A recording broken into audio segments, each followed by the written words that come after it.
Um, Most of you might know, some of you know at least, I don't know about most, but at least some of you know that I recently deleted my Facebook account.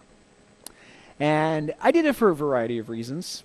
The number one reason being that I found myself more annoyed than entertained by Facebook over the last several months. And I was saying every time I would get on, I would get annoyed by something. And I would never comment because I don't think there's this really great internet meme I saw one time. It's a stick figure sitting at a computer, and it says, Jerry just saw something on the internet that offended him. Jerry took a deep breath, decided not to comment on it, and moved on with his life. Words to live by, folks. I would read these. I would read these statements, these things, and they would get me annoyed. They get my blood pressure up, and then I would ask myself, if I didn't have this in my life, would my life be any less full or enriched? And then I discovered, to my shock, the answer was not only would it not be any less enriched, it would probably be more enriched by not having in it. So I killed it. Now, that's not me telling you to get rid of Facebook. I'm not making any kind of a religious statement here. For example, I think that if Stephanie deleted her account, she'd have the shakes by 4 p.m. Because she loves her some Facebook. And hey, listen, I love funny cat videos as much as any other guy, okay? All right. But I'm not asking you to get rid of your Facebook. I'm just telling you why I got rid of mine. Let me illustrate to you why I got rid of mine. I'm going to read you a couple posts. Just a little addendum. None of these come from anybody in this room. Okay? Just to be clear, all right? And I'm not going to reveal who wrote them or where I got them, but this is just kind of indicative of where I'm coming from. Here's a post from a young lady. She says, was trapped on the escalator for hours, power went out.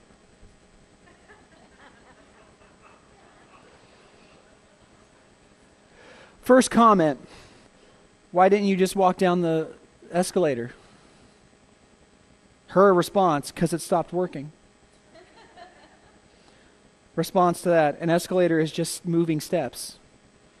Oh yeah, so it is, LOL. LOL, did you mean elevator? Kiss, kiss. The kiss, kiss is helping. No, an escalator.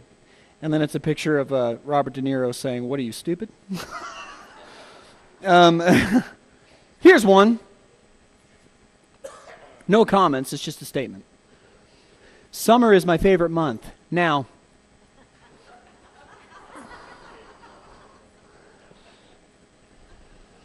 it seems innocent enough, but ladies and gentlemen, the public school system.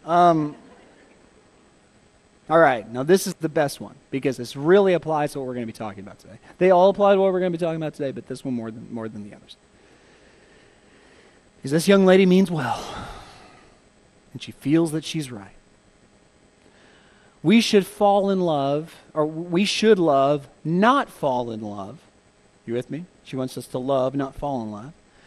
Because everything that falls gets broken, ... The following are the comments. Bouncy balls don't. Neither does paper or a blanket. These are all separate. Or basketballs, soccer balls, tennis balls, footballs, car keys, pillows. It's funny as that is, though. We should fall in love, not fall in love, because everything that falls gets broken. And it is a silly statement because not everything that falls gets broken. I even dropped a kid once and they're fine. And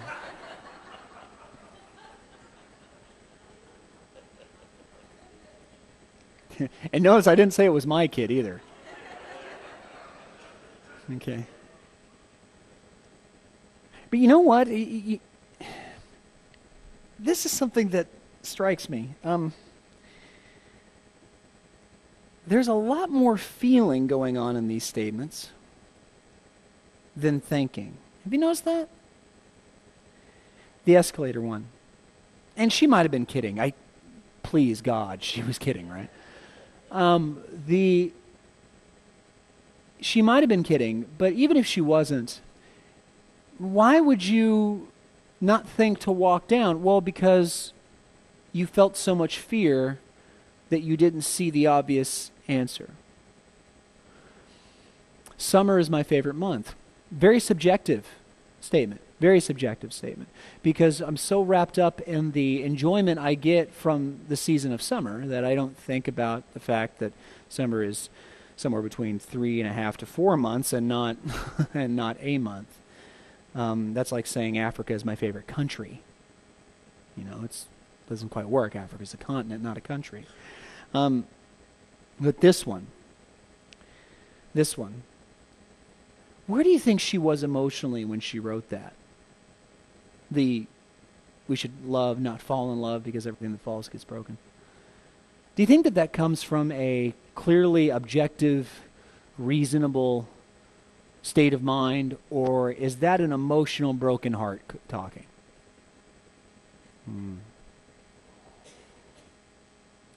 There is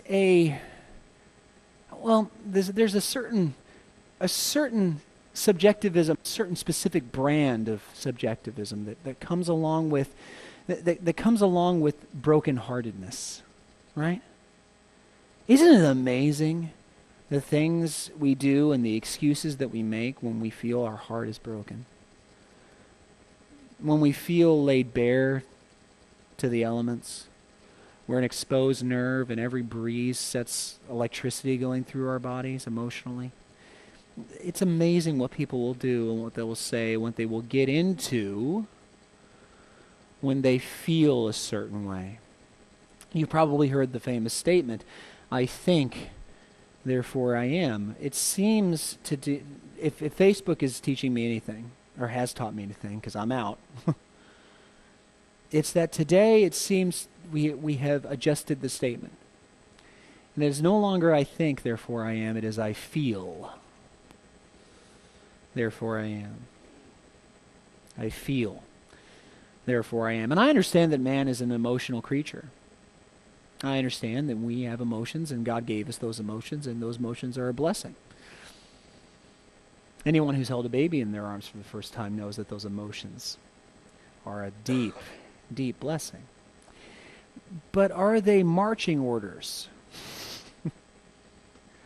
Are feelings blessings or are they marching orders? I think too often today we consider them to be marching orders.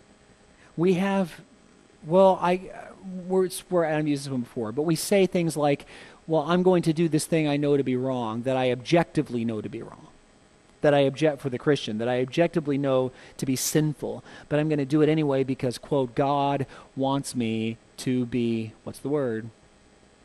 Happy. Now, I like shotgunning things like that. You ever play Duck Hunt? I'm so nerdy I can't even compare it to actual duck hunting, okay?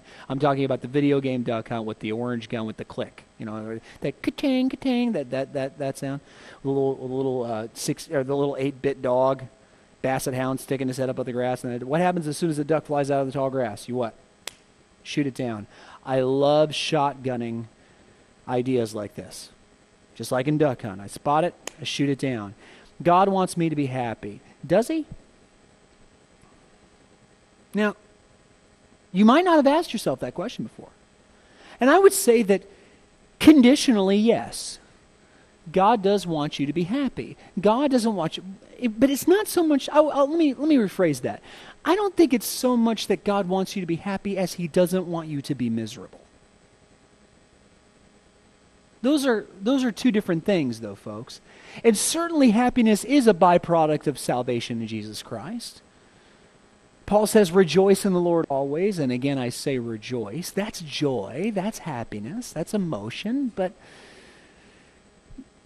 to say that God wants me to be happy seems to put the happiness at the forefront of God's desire for me. And happiness isn't, God's desire for me isn't overridden by his desire for me to be happy, God wants me to be happy, but not as much as he wants me to be other things. Have you ever thought of that? More than God wants me to be happy, he wants me to be well saved, for one. In fact, even if being saved makes you miserable here, God still wants you to be saved. That whenever salvation and happiness come into conflict, God picks salvation every time. In fact, he even connects joy to salvation. James says, count it what? All joy, my brothers, when you face trials. Are trials fun? Do trials make you happy? Anybody that thinks trials make them happy has never been in court, okay? Or served on a jury. Trials don't make anybody happy except if you get, like you're that lady that spilled hot coffee on herself from McDonald's and got like $38 million or whatever she got. But still, even then, sitting at court's boring, folks. Even the judge is up there. He's got all the power in the room, and he's not even having a good time. He says, count it all joy, my brothers, when you face trials of various kinds, for you know that the testing of your faith produces steadfastness. These are ideas that we need to take hold of. Because yes, God does want me to be happy, but he doesn't want me to be happy above everything else. I deserve to be loved. This one gets my goat every time. Every time I hear that, I just, if you come up to me and say, I'm doing this because I deserve to be loved, I'm going to love you.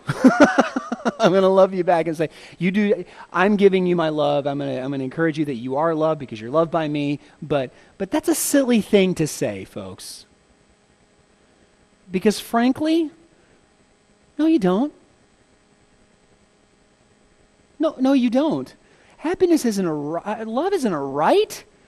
It's something that you create. It's not something you're given. It's not something you're given. You create love, your love for another person, and another person creates their love for you. Did we deserve God's love? Listen, if God gave us what we deserve and not what he chose to give us as a free gift, would he have died on the cross? Or would he have just scrubbed the whole thing, hit the purge button, and sent each and every one of us to hell? We know better than this. Love is a creation. It's not a right. These are emotional, subjective conclusions that we like to apply. That's the danger of the human heart. It grabs at straws constantly. Anything that feels right must be right. Does that sound familiar to anybody? Whatever feels right must be right. Doesn't that, if you watched the news last night, or the news over the last, say, 6 months, didn't I just kind of sum up what you saw on your TV? If it feels right, it must be right. I have a very short verse for you this morning. Very short. I hope you picked up on it when it was read for you a little bit ago. It's in Exodus 23. I'll be honest with you, I've skimmed over this verse many, many times. I've read Exodus many, many times. I teach Exodus. I'm currently teaching Exodus on Monday nights right now. And that I was doing my study for that class, which is tomorrow night, 7 o'clock, here at the building, if you'd like to be there for it. We're around Exodus 20, and I was reading ahead. And I don't know what it was. I've read Exodus many, many times, and I've read this verse before, but it just now hit me. Look what it says. If you meet your enemy's ox or his donkey going astray, you shall bring it back to him. Okay. But look at verse 5. Just the wording of verse 5. If you see the donkey of the one who what? Hates you, lying down under its burden, you shall refrain from leaving him with it. You shall rescue it with him. The donkey of the one who hates you. Not dislikes, not doesn't get along with, not has a conflicting personality, who hates you. Hates you. The word hate carries something with it that we don't like to think about. The word hate carries with it something we don't like to think about. The word hate does not represent, well, frankly, Facebook annoyance. There are things that I'm on Facebook anymore because I disliked it. Hate is too strong of a word to describe my feelings. I didn't enjoy it. I was annoyed by it. These are not synonyms for hate. Hate is far beyond that. Hate is not, you got this guy here, he's walking down the road, he sees the person who hates him, his donkey is under this heavy load, he's trying to get it out from under it, he's trying to help his donkey, he's trying to get to where he's going. He is not a person that I am annoyed by. Nor is he a person that called me fat at a party once. Or said something unkind about my wife. Or maybe did that horrible thing that makes me want to kill a guy, where you're in a Walmart parking lot and you find a spot and you go in and that one guy zips in and pirates it.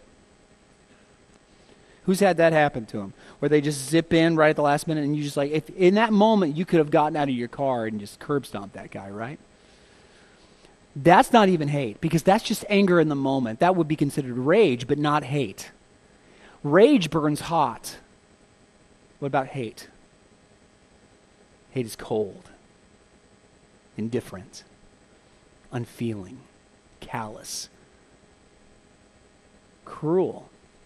This is not the people who cut each other off in traffic.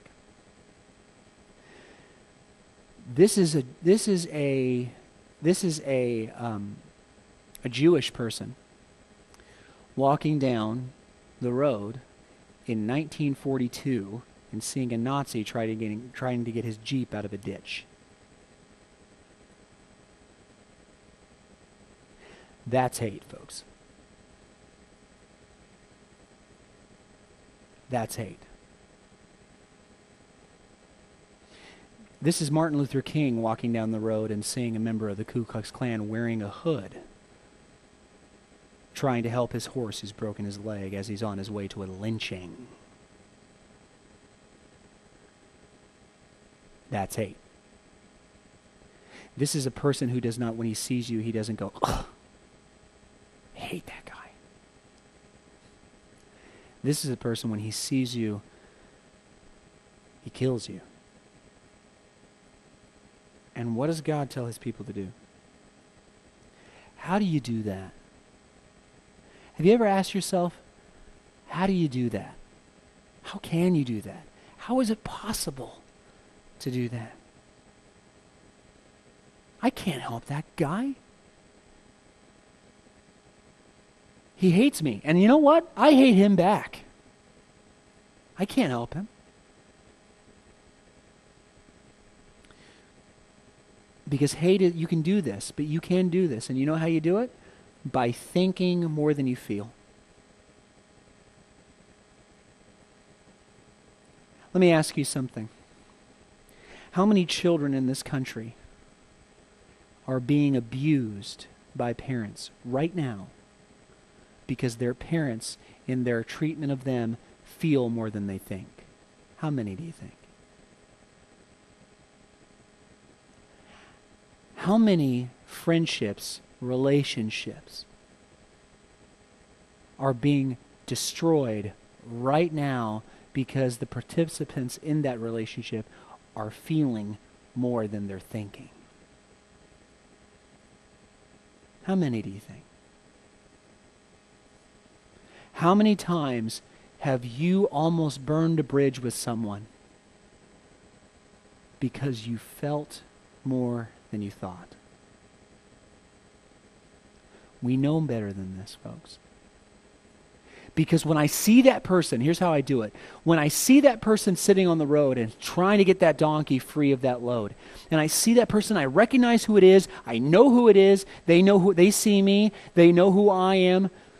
When I see them and I feel that well up inside me, that's a feeling.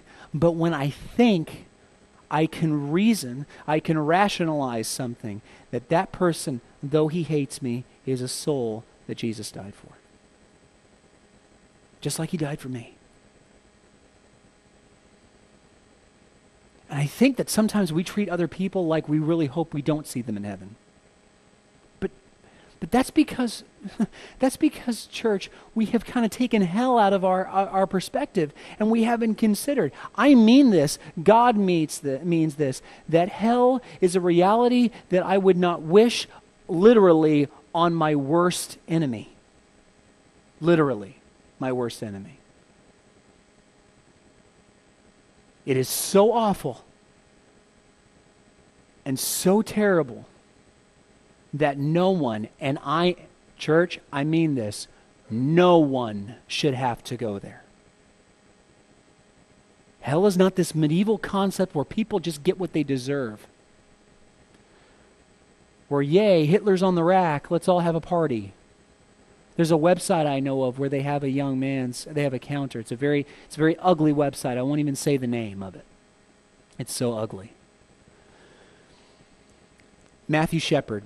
You guys know who Matthew Shepard was? Might be it's been a while for some of you. Matthew Shepard was the young homosexual man who was in Laramie, Wyoming, who some guys took him out to their truck, they pistol whipped him, and they tied him to a post and left him out to die. You remember that? There's a counter on this church's website because he died from that. How long how many days Matthew Shepard has been in hell.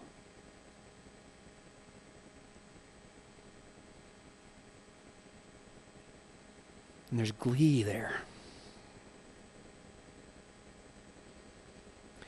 That's feeling, not thinking. We have not thought about what hell is going to be like. A universe, it's going to be far worse than those images you see in Dante's Inferno, because here's why. Hell is a universe without God in it. How awful is that? With everything good, lovely, colorful, right, righteous, absent. No one deserves that. Well, they deserve it, but we don't want them to. I don't want anyone going there, including the man who hates me. But I can never get their feeling. I am telling you this, church, the moment you start thinking more than you feel, instead of feeling more than you think, it will change your evangelism. It will change it.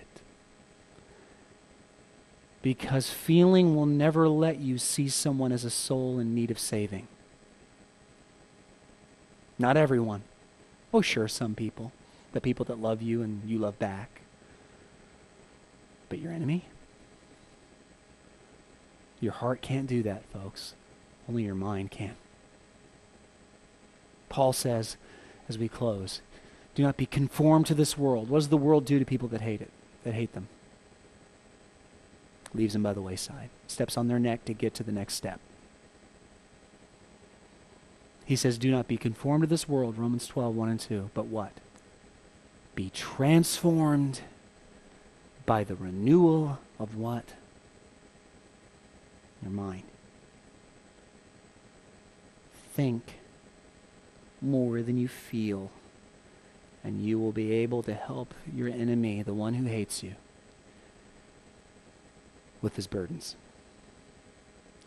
If you want that this morning, if you want help thinking more than feeling, if you want to meet the God who could save anyone, regardless of who they are and where they come from, if he can save someone that ugly, if he can be there for someone that awful, if he can save someone like Paul, who was a murderer, the Apostle Paul breathed murder, if he can save him, church, how much more powerful will he be to save you this morning? If you want to know a God who calls us to think more than to feel, will you come? Always stand and sing.